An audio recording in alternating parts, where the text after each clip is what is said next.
Well, greetings and salutations, one and all. Back again is the Super Review Show's mixed bag coming to you live once again from many caves. As always, I'm joined by the esteemed panel of panelists. Well, some of them at least tonight. Bill Murphy, how are you doing? I'm doing well, buddy. How are you? Doing well, my friend. And Vinny Levine, how are you doing tonight? Hi, everybody. How are you? All right. And we have a very, very, very fun show tonight. Bill, what is our topic tonight? Because we have mixed bags of horrors going on right now. Yeah, we are still in the midst of mixed bag of horrors. Yes. Guess what? You copyright nuts. That's in the public domain, so you can't touch me. There you go. But anyway, we did have something originally planned tonight, but unfortunately, because Justin wanted to do it too, but unfortunately Justin came down with something and couldn't do it.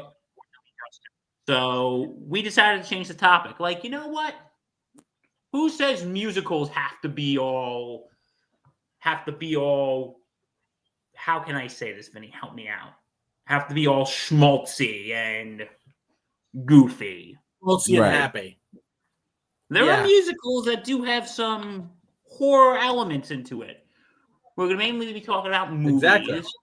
But our topic tonight is our top 5 horror musicals. Yes. So, if anyone, does anyone have any honorable mentions before we begin? I do not. Vinny, do you have any? I couldn't think of an honorable mention. I have 2. Yes, what are they?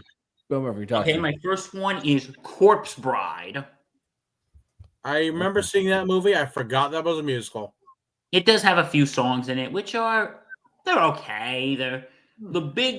My favorite song in that one is called Remains of the Day. It's sort of like a Cab Calloway jazz type song. Mm-hmm. When they tell the story of the Corpse Bride, it's actually a really fun song. And I think what I really found interesting about it is how, like, the world of the living is very gray and drab, but the world of the dead is very lively and very upbeat. Yeah. So, and of course, the beautiful score by the great Danny Elfman. Yes. Who did another one which I'm sure is gonna be talked about tonight. Yeah. My other one is okay, this is a more obscure one. It's called Repo the Genetic Opera. I've heard of that. It's a rock opera horror movie. The main character, Shiloh, is first it takes place in a dystopian future in which an organ shortage has come. And there has been this company called GeneCo.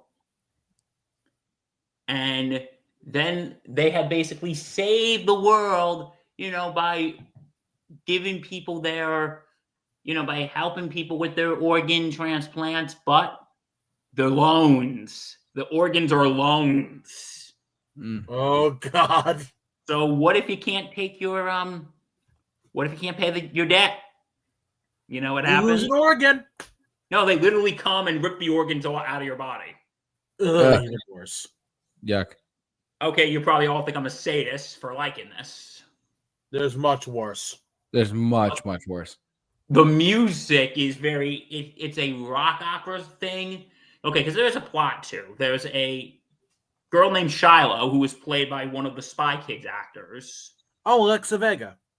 Yeah, Alexa Vega. She plays the daughter of this guy who was married to a woman who actually had who was actually left her original partner, who was Paul Sorvino's character, who is the head of GeneCo, who has a terminal illness and is about to die. And his 3 kids are let's just say they're spoiled brats. they're basically the typical rich kids, and they're fighting over who their dad is going to leave Jinko to. And he goes, "Yeah, I'm not giving it to any one of them." And he wants to give it to Shiloh, whose father is a repo man. Oh. And he has this whole Jekyll and Hyde thing. Like 1 minute he's the kind, loving father, and the next minute he's a total sociopath.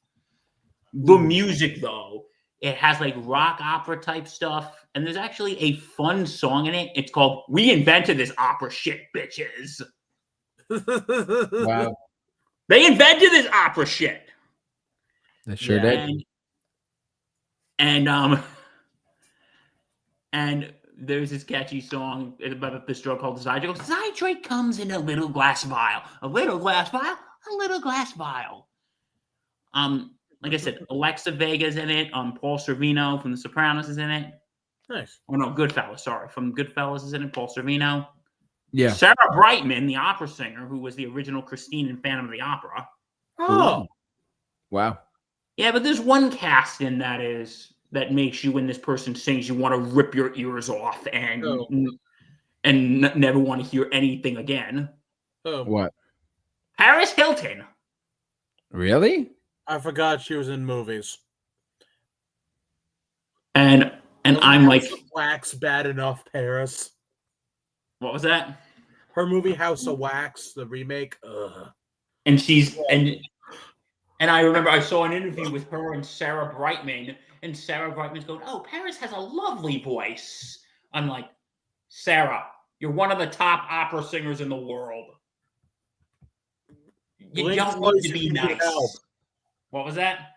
She should blink twice if she needs help. Like, please, you don't need to be nice here. Like, we don't need to set the bar that low. Like, come on. Like, Sarah Brightman, who's one of the top opera singers in the world. Like, come on, Sarah. My sister in Christ. Come on. You don't need to be nice here. You know, I just noticed something. Paris Hilton playing a spoiled brat? That sounds about accurate. It checks out. Yeah, so those are my 2 honorable mentions. So, okay, ready to get this party started? Let's get it started, shall we? Yeah. Yes. Let's go 5-1, and we'll let Vinny go first. Yes. So my number 5. Wait, how are we doing this, JT? 5-1. 5-1. So everyone's giving their top 5. Yeah, 5, then 4. Yep. Yeah. Okay. My number 5 is a movie that that not many people know of. I'm not sure if it's on any of your lists. A little movie written by maestro of musical movies, Paul Williams. Phantom of the Paradise. I've heard of it. I've never seen it. I've heard this movie's amazing. I personally I've only seen 3 of these. This is one of the 2 I haven't seen. This movie is an absolute classic by Brian De Palma. One of his earliest movies, actually. So it's basically like Phantom of the Opera, but I shouldn't forget to describe this easily. So give me 1 second, forgive me. So Phantom of the Paradise it's about a movie by a record producer stealing the music of a songwriter and giving it to one of his bands. Then the songwriter sneaks in. Then of course, Paul Williams' character frames him for dealing drugs. And then accident crushes the songwriter's face. Then he tries to ruin Swan while saving a woman from a terrible fate because of Swan. I don't want to spoil any of the movie, but it's good. Great music in it. It's a cult classic to the absolute extreme. This did not go well when it came out. Now it's one of the ultimate cult classic movies. There will be another one of those on my list. Well, you also got to think of this, though. You ready? Yes, right? Yeah. That this was released 12 years before the Andrew Lloyd Webber adaptation of Phantom of the Opera. Yes. Which is also, actually, I won't spoil what's on my list. Okay, so, all right, Vinny, what's your number 4? Oh, I thought we were going like 5 to 5. Wait. Vinny, JT, what way are we going? 5. Vinny listed his 5, so Bill, you list off your 5, and then we'll go from there. Yeah. Okay, so my number 5. Yes. Sorry about that. Okay. My number 5 is another cult classic. It's called The Wicker Man. Oh, not the bees. Not the Nicolas Cage version, I promise. That's not a good movie, the original, but the remake. It's actually okay. The plot is very similar. It's about a police officer from the mainland of Scotland who's a devout Christian who gets sent to a pagan island in the UK to find this girl Rowan who's missing. And he meets a bunch of interesting characters, especially Lord Summerisle, played by the late great Christopher Lee. Aww. We miss you, Christopher Lee. I do too. He was a great man. And the music there, it's a bunch of old songs, but there are great ones. I think my personal favorite is a song called "The Landlord's Daughter," which is sort of like a pub song. It sounds like the landlord's daughter is a little bit of a, she gets around. Yeah, she definitely gets around. Round, round, get around. She gets around. And then there's a song called "Gently Johnny." It's this slow ballad. It goes like, I put my hand up on her knees and she said, do you want to see? I put my hand up on my thigh. She said, do you want to try? Gently, gently, Johnny. And, okay, spoilers or no spoilers, guys? Spoilers is fine. Go ahead. When at the end, it turns out Rowan was just a prop and they throw him in and they throw Sergeant Howie into the Wicker Man. And they sacrifice him. Oh. And they sing a song called Summer Is A Coming, which is actually the oldest written song in the English language. Oh my God. Summer is a coming. And I think what makes it so scary is while he's burning, he's repeating the word, he's singing the 23rd Psalm. Yeah. The Lord is my shepherd, I shall not want. And then he's like praying, goes, dear Lord, Howie John saying, who's about to depart from this earth? Who's about to depart from this earth? And leaves his faith pretty unknown, but you can guess he did not survive. He did not survive. He was gonna burn to death regardless. Yeah, and it's a. I actually watched this movie during the pandemic. Oh wow! I watched this movie during the pandemic. Nice.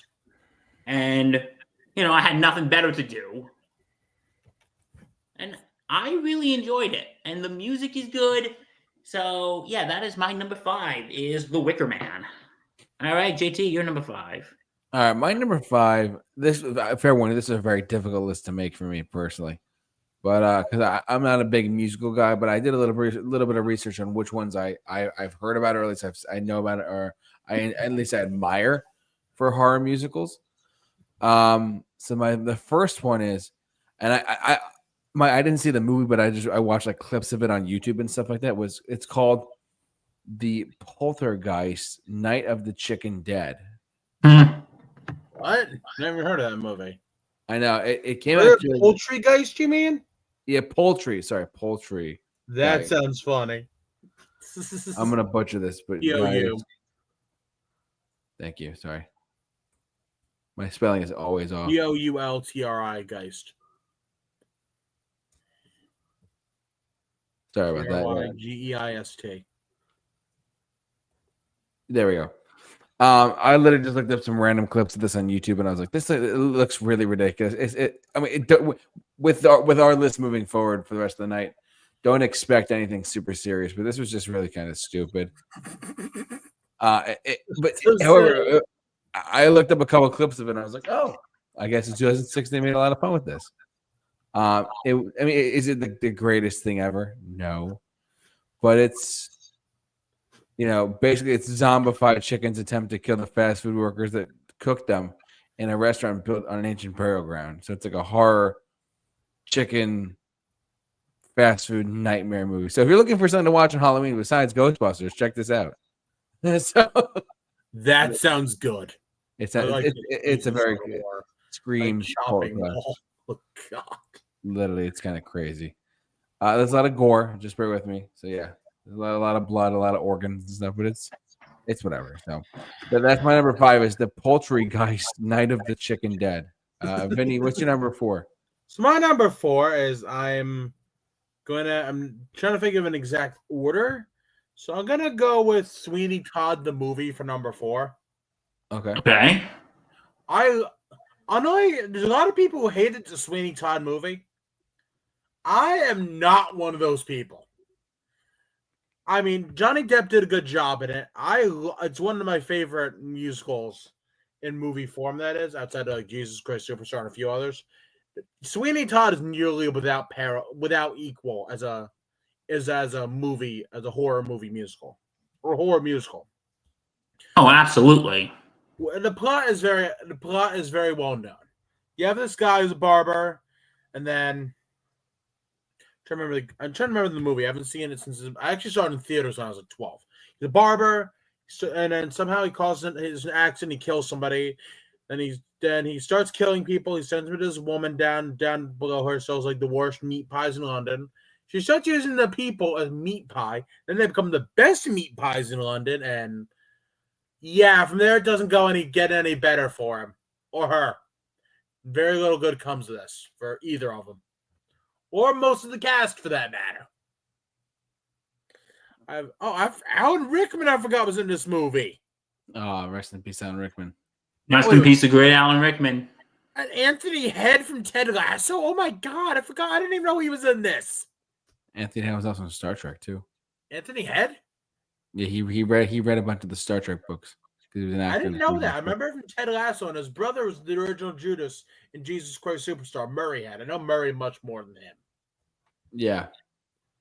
But yeah, Sweeney Todd is a great movie. Contrary to people say, I will die on that hill. I yield.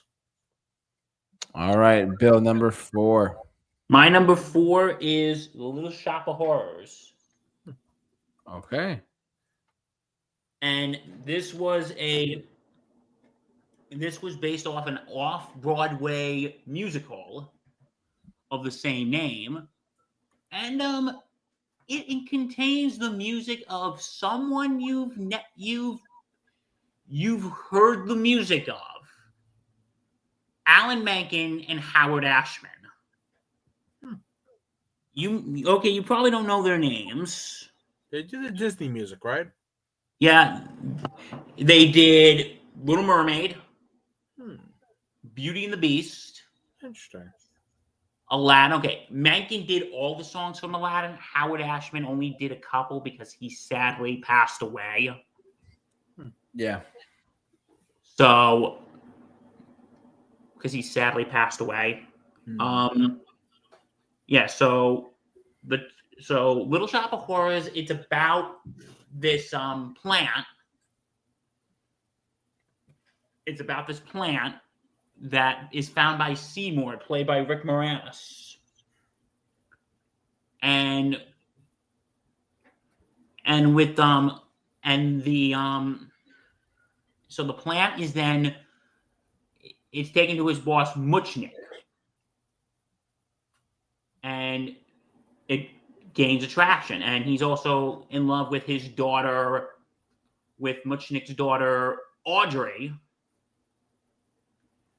and she's dating a dentist played by Steve Martin. Oh, I love that character. But there's only one. Yeah, there's one problem with the plant. It grows. It feeds on blood, and it grows. Yikes! And then the plant starts eating people. Like there's a song that's called "Feed Me," and the plant Audrey 2 is voiced by Levi Stubbs of the Four Tops. Yep, that is true. Okay. Correction from our good friend Allie Wiener. Audrey is not Muchnick's daughter. And Allie, I am giving you an invite. Why don't you come on and give us your top 5? You know, you're in the chat, so come on in.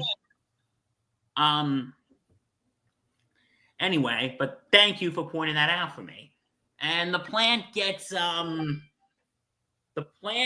very vicious.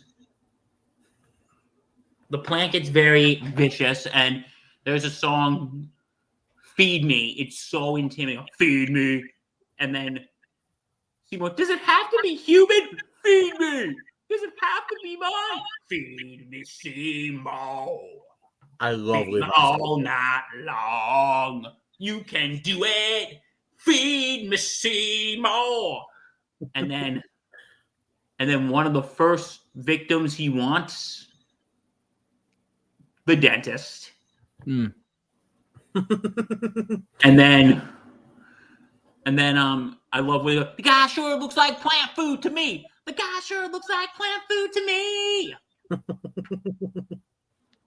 And then, yeah, speaking of the dentist, the song, he has a song called Dentist, in which how he's addicted to laughing gas. Ooh. Not his patient, himself. That's bad. And he's a sadist himself. I remember that much. And what's also funny is Alan Menken actually wrote the song because in his family, he comes from a long line of dentists, actually. Interesting. Oh, wow. His father was a dentist. His grandfather was a dentist. His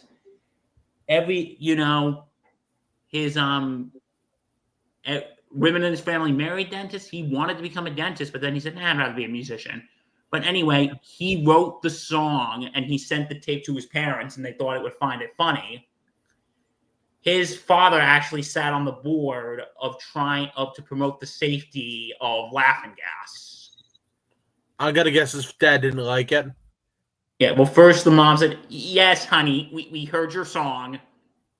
And the dad said, "You tried dedicating your life to promoting the safety of laughing gas, and then having your son write a song about it." Yeah. But then they grew to like it. And the whole soundtrack has like this 1960s kind of R&B type. They have the 3 women who are basically like the Greek chorus, who basically drag the story along. Yeah. And my favorite song, though, it's called "Mean Green Mother from Outer Space," which was written strictly for the movie. It wasn't in the show. Oh. And it's okay. I'm going by the theatrical ending. For those of you theater nerds, yes, there's the theatrical ending is different from the theater. The film ending is different from the theater ending. But the Seymour goes, "We're not talking about One Little Planet. We're talking about world conquest." I said, "I want to thank you." And he goes, "You're not going to get away from this. Your type never does. Only one of us gets out of here alive." And then he starts, "You better wait a minute. You better hold the phone. Better mind your manners. Better change your tone." And the song is just absolutely fun. And okay, for those of you who don't know the theater ending, Audrey, the original Audrey, she dies. The plant eats her. Oh my. And then Seymour tries to fight him, and Audrey too just eats him. Just eats him. And then the plants that they were all going to sell took over the world. They take over the world. That's dark ending. And the closing number is called "Don't Feed the Plants." Yeah, that's dark. Don't feed the Vinny. Maybe we shouldn't feed the plants. What do you think? Not doing that. Vinny, can you watch my plants while I'm away? Nope. No, they're normal plants. Just water them and just water them. Not with blood, right? No blood. It's just water, like normal plants. That's more like it. But Anyway, and so, but anyway, when they showed the ending to test audiences, they didn't like it. So they had to reshoot the ending. And this time they said, Seymour destroys the plant. Him and Audrey get married, and they live happily ever after. Oh, I like happy endings. Now, you know who directed it? Frank Oz.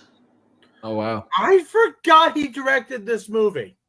For those of you who don't know who Frank Oz is, he was Jim Henson's right-hand man.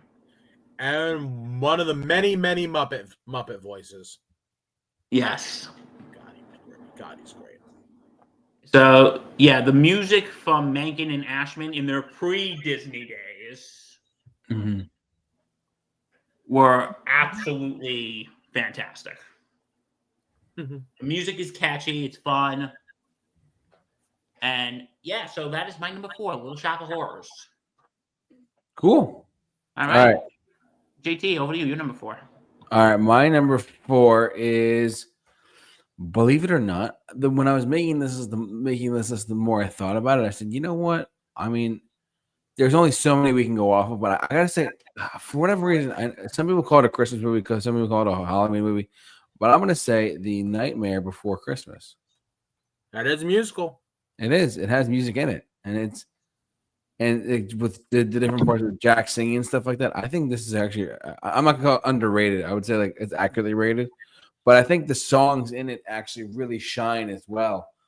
Everything from What's This to the Santa, the Bad Santa at the very end or whatever. No, not the Bad Santa. Kidnap the Santa Claus. Yeah, that one. And don't forget the Oogie Boogie Man's song, Rest in Peace, Oogie Boogie. Exactly. He's Yeah. Ken Page.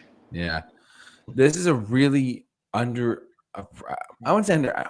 I hate saying underappreciated. I just think it's I think it's a great movie with a lot of really great sing along moments in it, which I think are really, really good. Truthfully, and it's kind of a little bit underappreciated by standards. I know it's beloved, but I think for some people, I have this on my list too, so I'll talk more about it when I get to that. Okay, I appreciate that. Thank you. So when we get to Bill, we'll go more in depth with it. My number 4 is Nightmare Before Christmas. Vinny, your number 3. What do you got? My number 3 is technically Little Shop of Horrors. Okay. I don't really have much else to add, but I gotta admit, I remember watching this movie as a little kid for reasons I can't figure out. Yeah. Me and my family. I remember seeing it in like a play of it once. I love the musical. I love the voice work of Levi Stubbs of the Four Tops as Audrey. He is such a good singer. He really. There's a reason that it goes to that sort of like 50 for R&B vibe. Levi Stubbs not only being one of the great singers of Motown, being your main villain as the singing voice of the main villain. What else can you say? The man so good with Menace. Yeah, and of course, feed me, Seymour! Feed me!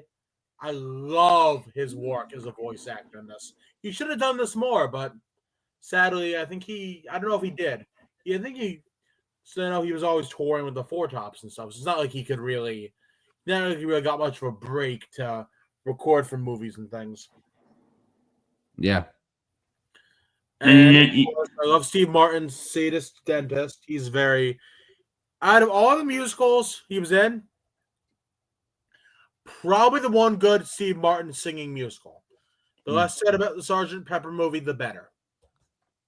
Yes, he was in that. Coincidentally, also as a dentist. Wow. I'm not kidding. Maxwell Edison of the Sgt. Pepper movie, played by Steve Martin. Dentist. Here, dentist. If you had a movie, nickel for each time Steve Martin played a dentist in a musical, you have 2 nickels, which is weird that it happened twice. I yield. All right, Bill, you're number 3. Okay, my number 3. I'm gonna get killed for putting this kind of low, but Rocky Horror Picture Show. Okay. Oh, that's also on my list. Me too. Have you ever been to the to like a midnight showing of it? I've never have actually, and on my man. I think I did like 2 or 3 times because what I'm from where we live. We're not giving out where we live, but the community college that we attended to, like every year on like the Friday before Halloween, they do the Rocky Horror Picture Show. I remember that. Never That's- went. I remember it. I went twice. Nice. It's a lot of fun. Yeah. It is a lot of fun.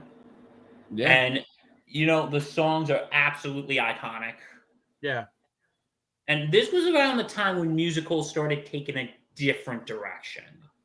Because here's the SparkNotes version. 1968, after the failure of Hello, Dolly, Hollywood avoided musicals like the plague. There was a brief resurgence, but musicals were different. They were different. Yeah.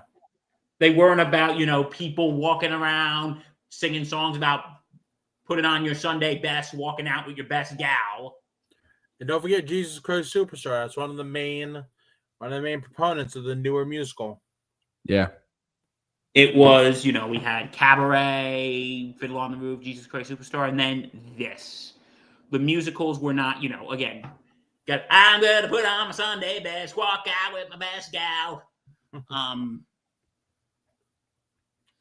But this was the music there. The music here is iconic. Oh yeah. And I love and then when we do it, when they do it live, when they go, Brad Majors, asshole, get it, wise, slut. That's always fun when you yell that. And then, you know, okay, we all know the all iconic song of this musical. What is it? I'm just Okay, yeah, but The Time Warp. remember, folks, it's just a jump to the left. and a step to the right. Yep. Put your hands on your hips. Tuck your Bring your knees in tight. And it's the pelvic thrust that will make you go insane. Come on. Let's do time warp again.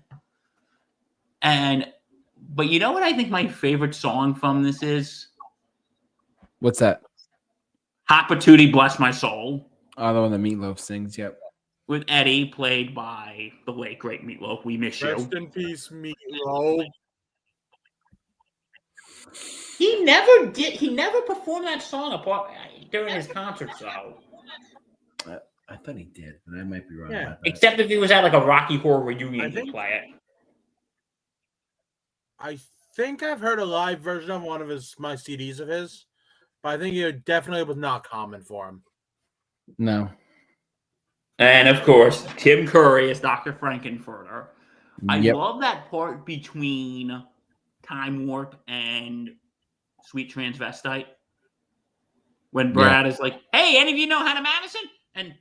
And Janet's like, Brad, let's go. It's not healthy here. And going like, and then going like, listen, I'm cold, I'm wet, and I'm just plain scared. And then like, oh, I'm here. There's nothing to worry about. And then, how do you do? Seen you met ma. Faithful handyman. He was a little brought down because when you knocked, he thought you were the Candyman. Don't get strong out. You know, some people say it's a villain song, but I don't think he's really a villain. Oh, he's not a villain. He offered them a place to stay for the night. Come on, that's being a good dude. Nothing wrong with that. I mean, the only really villainous thing Frankenfurter did was try to create life, which that I kind of get. It is a weird ass movie, but it's so much fun. It really is.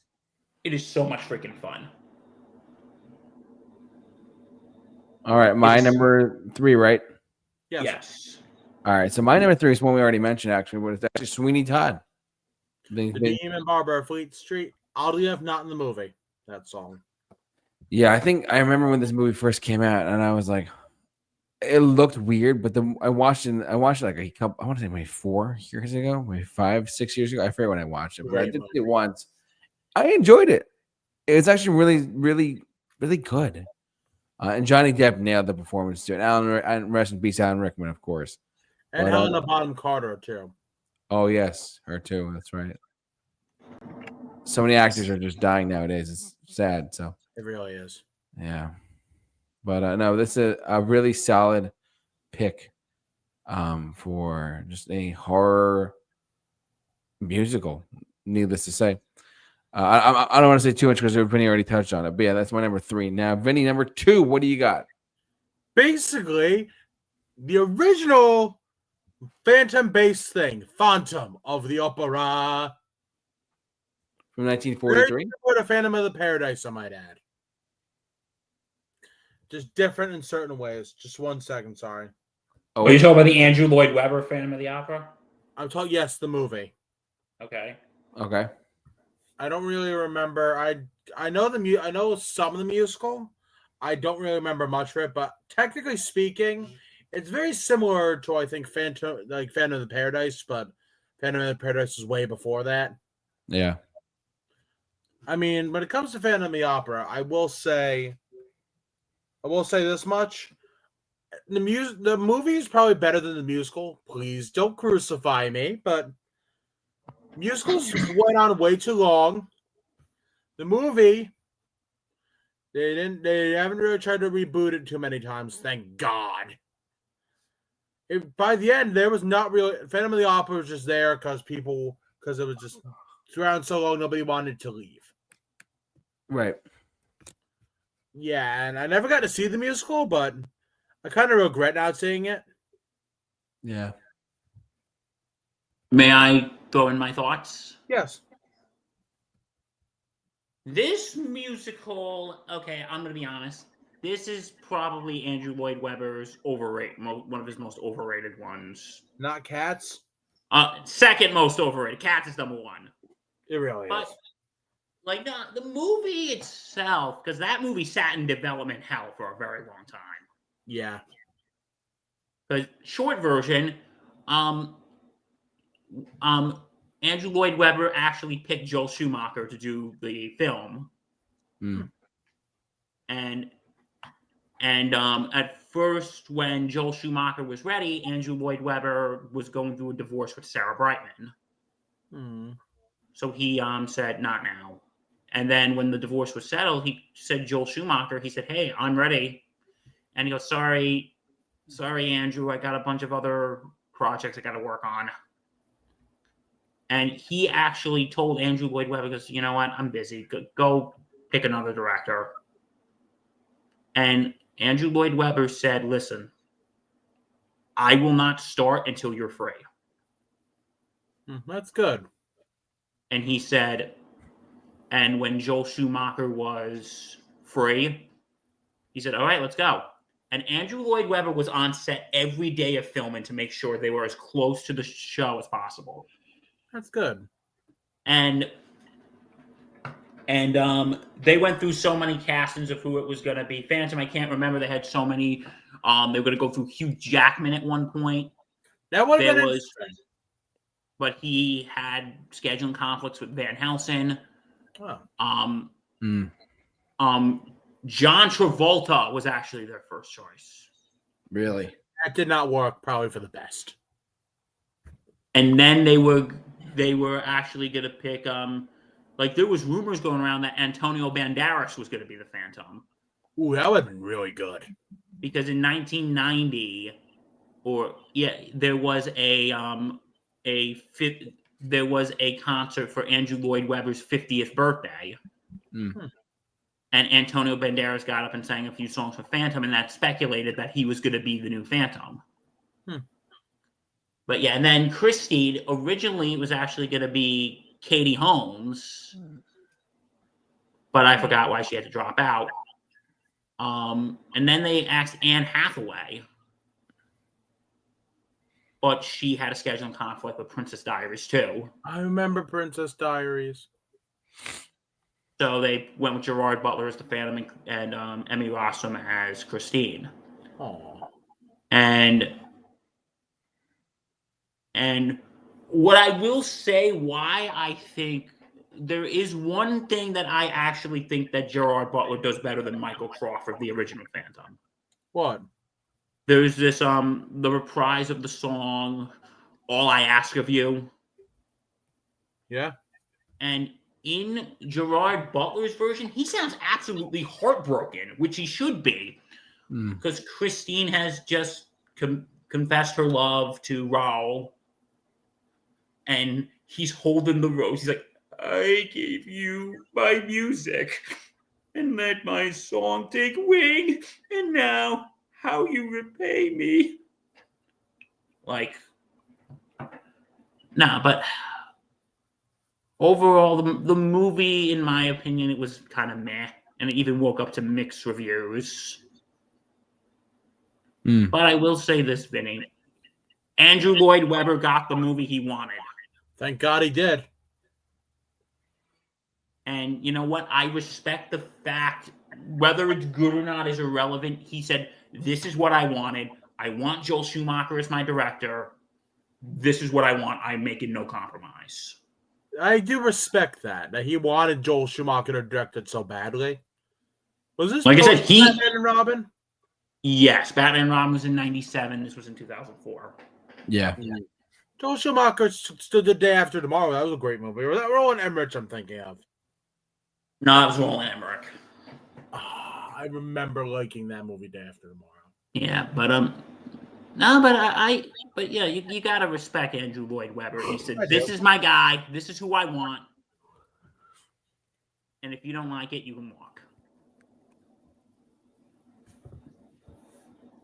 Hey, sorry, Vinny, I hijacked you there. Oh, don't worry about it. I honestly, and of course, my number one is, of course, has already been mentioned too. Well, we'll get to that when we get to that. Okay, you guys ready for my number two? Yes, talk to me. Nightmare Before Christmas. Okay. And JT, what you said is absolutely right. The songs are absolutely brilliant. Yes. And they move the story along nicely. And because you know what, and I've told this story a bunch of times that we talk about this, what's so interesting is with the songs, they wrote the songs. Danny Elfman wrote the songs before they wrote the script. Like, this is how it went with Tim Burton and Danny Elfman. Like, okay, Tim, we gotta get to work on those songs. And Tim's like, Danny, we don't even have a script yet. And Danny Elfman, here's what he did. He sat down at the piano and he said, all right, Tim, here's what I want you to do. Talk to me like you're telling your nephew, because Tim Burton didn't have children at the time. He does now, but at the moment he didn't. Talk to me like you're telling your nephew a bedtime story. Aww. Yeah, talk to me like you're telling your nephew a bedtime story. And tell me what's going on in the scene. And then say, okay, there's a world of Halloween. Goes, okay, dun dun dun dun dun dun dun dun dun dun dun, and it's introduced. Goes, boys and girls of every age, wouldn't you like to see something strange? And then he goes into this. Jack goes into this town, and it's all Christmas, and he's confused. He's asking, "What's this? What's this? What's this? There's color everywhere. What's this? There's white things in the air." And the songs are absolutely great. What's this? This is Halloween. Jack's Lament. Making Christmas. Kidnap a Santa Claus, which that song is absolutely sadistic. It really is. You have 3 little kids singing about how they're going to kill Santa Claus. Yeah, it's ridiculous. And of course, rest in peace, Ken Page. Oogie Boogie song. And it was actually based off of Cab Calloway. And there's actually a version on the soundtrack that Danny Elfman himself sings Oogie Boogie song. And he does that because every year out in California and sometimes in New York, they have like around Halloween, they do a Nightmare Before Christmas live. They like have the movie and they have the orchestra play and they have the song sang. Yeah. And as an encore, Danny Elfman come out and goes, okay, you know what? Here's my version of Oogie Boogie song. And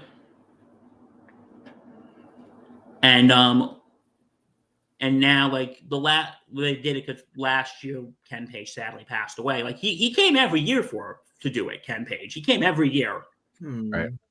to do it. Like this year, they just played like archive footage of it.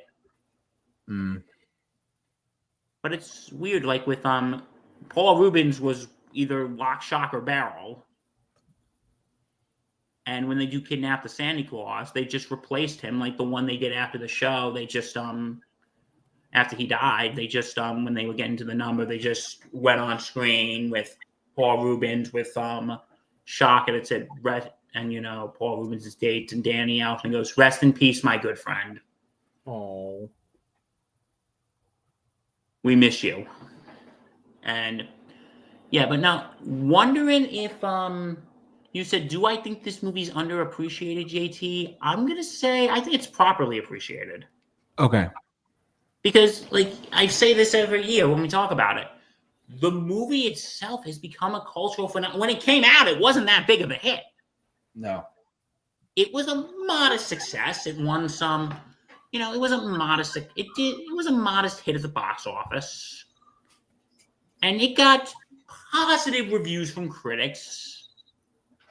Like, it's good. Not like, oh my God, this is the greatest thing I've ever watched. Right. It's good. It wasn't getting the same numbers as, like Lion King or Aladdin or Beauty and the Beast, but yeah. But look at it now of what it's grown to be. You go to a Hot Topic every year from September to January, all you're going to see is Nightmare Before Christmas stuff. Yep. Correct. Yep. You look on Freeform, which used to be ABC Family. They show the movie during both their 31 Nights of Halloween and their 25 Days of Christmas lineup. Yep. And if you go to Disneyland, I don't think Disney World does it, Vinny. Correct me if I'm wrong. I wouldn't know. I don't think they do, though.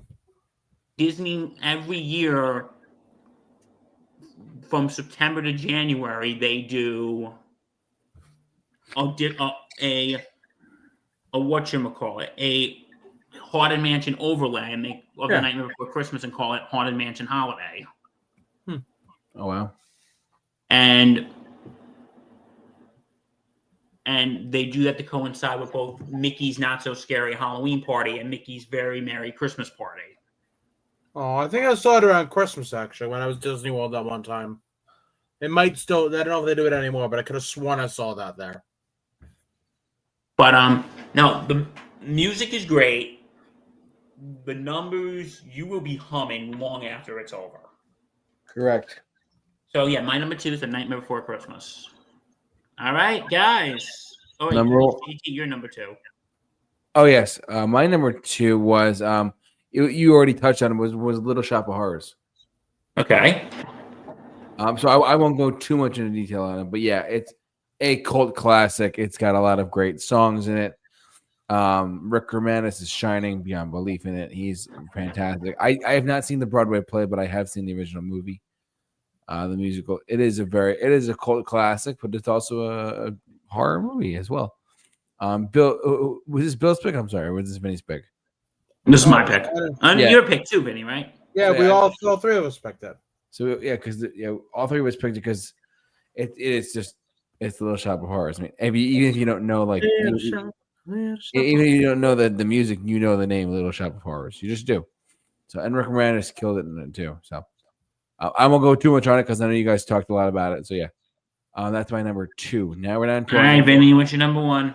Rocky Horror Picture Show. Oh my word.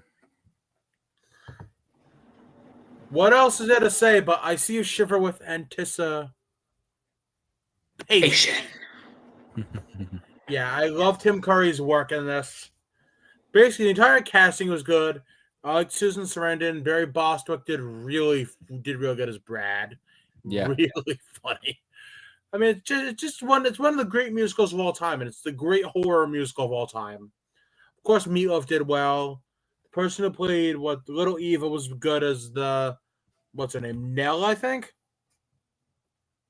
Who was what was the red haired lady that wasn't Patricia? I don't know off the top of my head. I What forget was her her name? name. The one on the left or the right in that photo. Magenta. Magenta, that's her name. Not Yeah. the one that's the maid or whatever. No, not what's his face. Not it wasn't Janet. It was Magenta. Yep. Yeah, I love this movie. Actually, my manager got a signed comic recently of Tim Curry of Rocky Horror for like $50. I might buy it off of him. I'm not sure yet. Nice. Because Tim Curry, I One of love the him best. in general. He's a good guy. He's still kicking Yes. around too. Yeah. So Anyway, that's my number one. all right, Bill, number one. Okay. Number one has been mentioned plenty of times. Sweeney Todd. All right. The classic story of revenge. And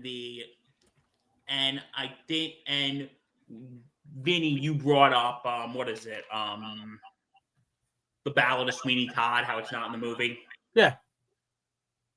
It was actually originally planned to be in the movie. Why did they take it out? Well, you're gonna hate this even more when I tell you what they had like a bunch of actors to be all the ghosts of Sweeney's victims, including Christopher Lee. That would have been awesome. And the reason why they took it out, Vinny, was because they thought, okay, this is television, theater medium, it's a media transfer, going from a stage show to a film.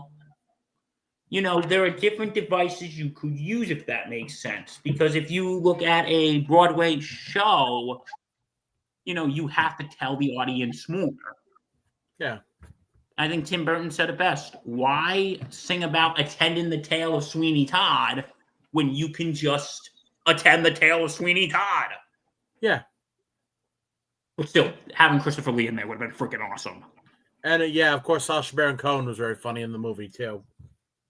And also, the late great Alan Rickman, we miss you. I love the Pretty Women duet. I love how it starts off so slow and calm and pretty women, fascinating, pretty silhouetting, dancing, pretty women, and then as the song builds, it just gets more and more intense.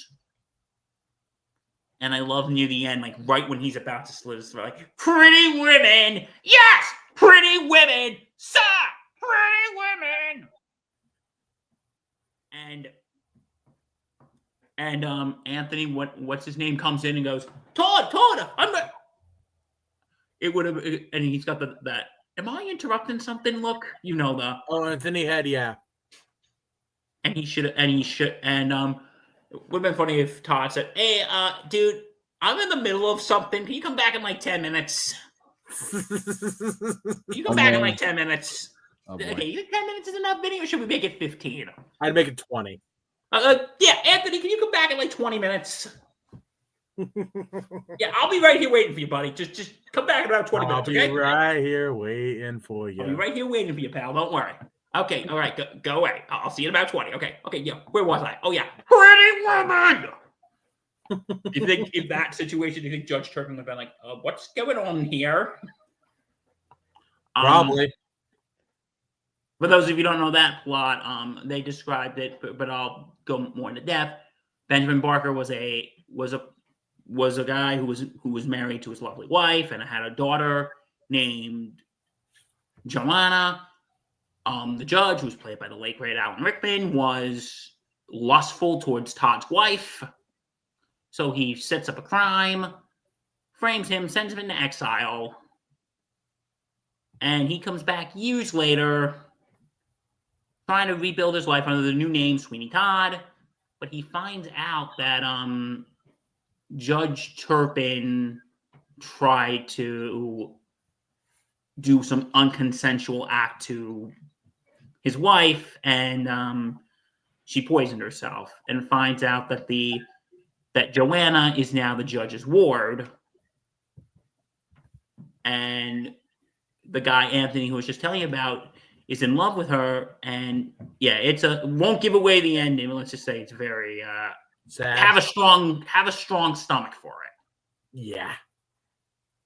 And then and what's also great here is, and this is what Johnny Depp. And we all know Johnny Depp's in a band, but let me tell you, rock music is different from theater. Yeah, much different. Especially Sondheim. And Johnny Depp did really good. I know a lot of professional vocalists who struggle with Sondheim. And this is a musical in which about 90% of the dialogue is sung. So for someone who is not like a professional singer, that is intense. Yeah. But I think Johnny Depp nailed it. I agree. And the movie is great. The music is phenomenal. It's Sondheim at his best. And the ending, like I said, we won't give it away, but you might want to have a strong stomach for it. Yeah. So yeah, my number one horror musical is Sweeney Todd. All right, JT, take us home. All right. Well, my number one should come as no surprise because I haven't mentioned it yet. But Vinny and I swiped right on this, but it's the Rocky Horror Picture Show. Yeah, you're right. Swipe. We sure did, buddy. And don't worry, instead of taking you to dinner, I'm taking you to New York Comic-Con this weekend. We're gonna have a good time. Yes, he's very excited, and we're all tired. It's okay. Rocky Horror Picture Show, obviously an iconic, one of the few movies that have had and musicals that has been in theaters over and over and over again for literally 50 years. It's been in theaters for 50 years, and all because of the cult phenomenon that was Rocky Horror. It took off and it became a huge success. And they actually, CBS Sunday Morning did an interview with Tim Curry recently, the cast of Rocky Horror and stuff like that. Yeah. I'll have to share it with you guys. But they interviewed them and they said how it flopped really bad when it was first released.